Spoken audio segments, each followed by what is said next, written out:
दोस्तों, आज की मेरी कविता वास्तव में कविता नहीं, एक कथा है। शिक्षक की व्यथा है। थोड़ी लंबी है पर मजबूरी है। सुनिएगा, मुस्कुराइएगा और पसंद आए तो लाइक कीजिएगा।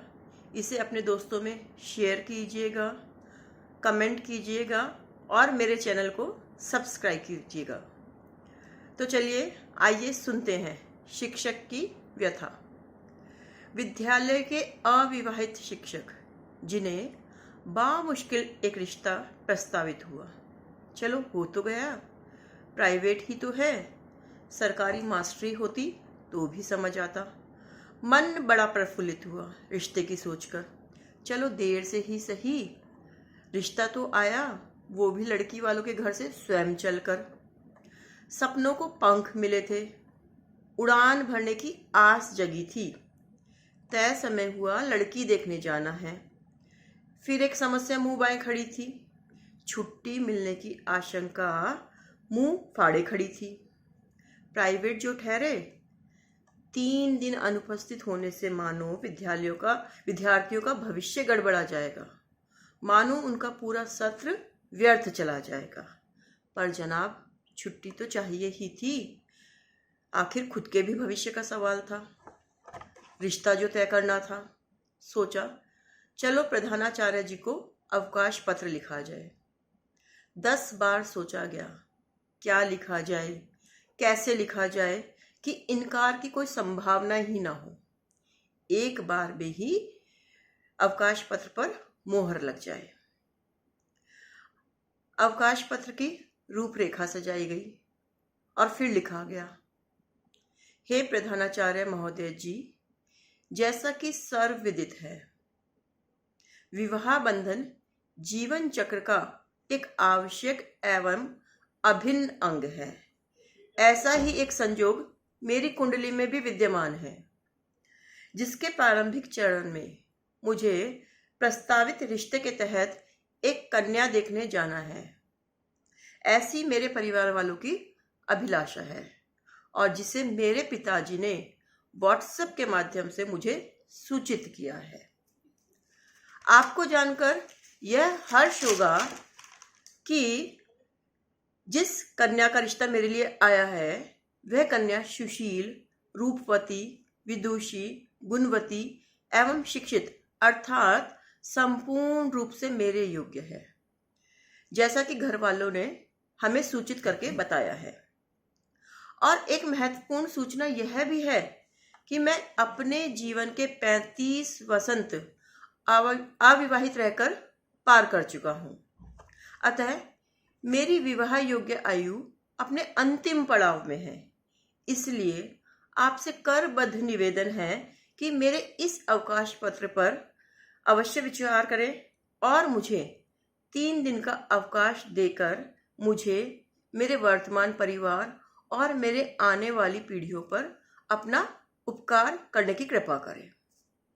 ढेरों उम्मीदों एवं सपनों के साथ अवकाश पत्र को प्रधानाचार्य जी की टेबल पर सजाया गया कि कुछ भी हो, प्रधानाचार्य जी पत्र पढ़कर इनकार नहीं कर पाएंगे। 3 दिन का नहीं तो 2 दिन का अवकाश तो मिल ही जाएगा। 1 दिन रात्रि यात्रा कर एडजस्ट कर लिया जाएगा। अब प्रधानाचार्य जी के जवाब का इंतजार मानो ऐसा लग रहा था जैसे युग बीत रहे हों।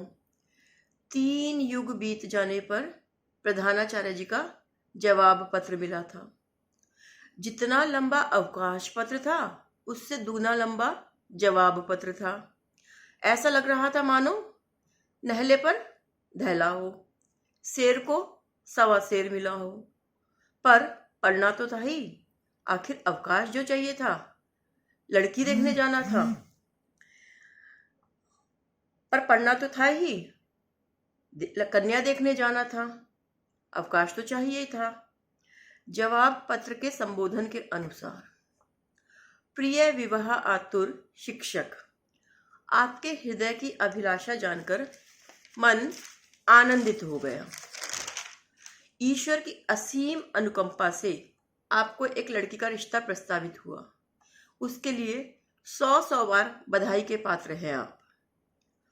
आपको तो भली भांति ज्ञात होगा ही कि अनादिकाल से ऐसा माना गया है कि विवाह एक अटूट बंधन है और जिसकी जोड़ियां ईश्वर स्वयं तय करता है। हम तो नादान मनुष्य हैं और जोड़ियां बनाना और उसमें कोई भूमिका निभाना हमारे हाथ में नहीं है।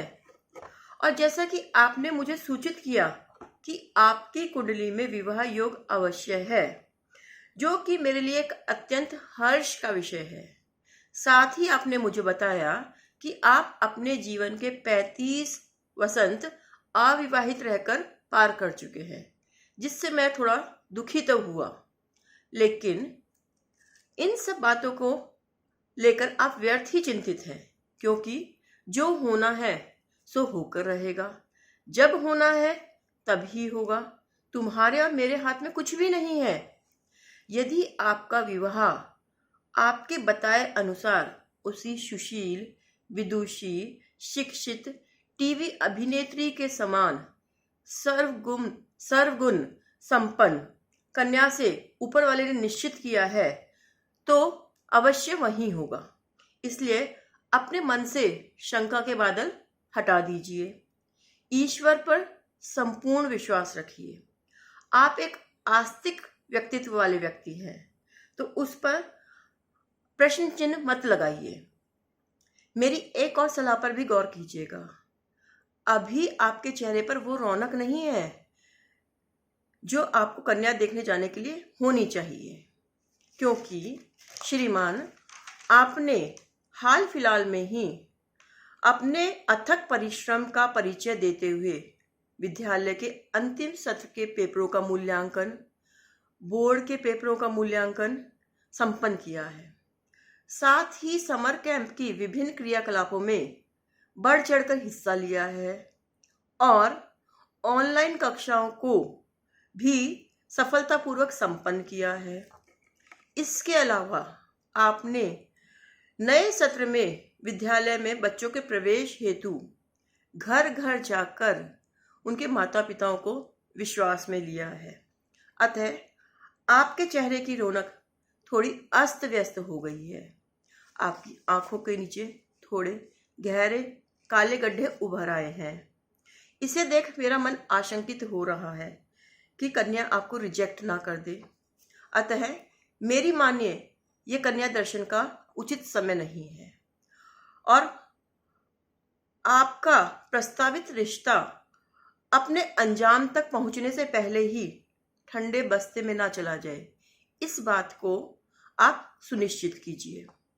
अतः आपका शुभ चिंतक होने के नाते आप मेरी सलाह पर अमल कीजिए और प्रधानाचार्य होने के नाते आपको यह आश्वासन जरूर देता हूं कि आपकी विवाह की तिथि निश्चित होने पर मैं आपके साथ संपूर्ण सहयोग करूंगा और आपको आपके विवाह में उपस्थित होने हेतु मैं 3 दिन का अवकाश अवश्य संभावी प्रदान करूंगा। तब तक आप अपनी सारी चिंताओं से मुक्त हो, ईश्वर में विश्वास रखते हुए विद्यालय में अपनी ड्यूटी बजाते रहिए, बच्चों का भविष्य संवारते रहिए, अपने विवाह और उसमें मिलने वाले अवकाश की उम्मीद बनाए रखिए। फिलहाल आपके अवकाश की प्रार्थना निरस्त की जाती है। आपका अपना प्रधानाचार्य। तो दोस्तों, अगर आपको मेरी कविता पसंद आए तो इसे जरूर लाइक कीजिए और मेरे चैनल को सब्सक्राइब कीजिए। धन्यवाद।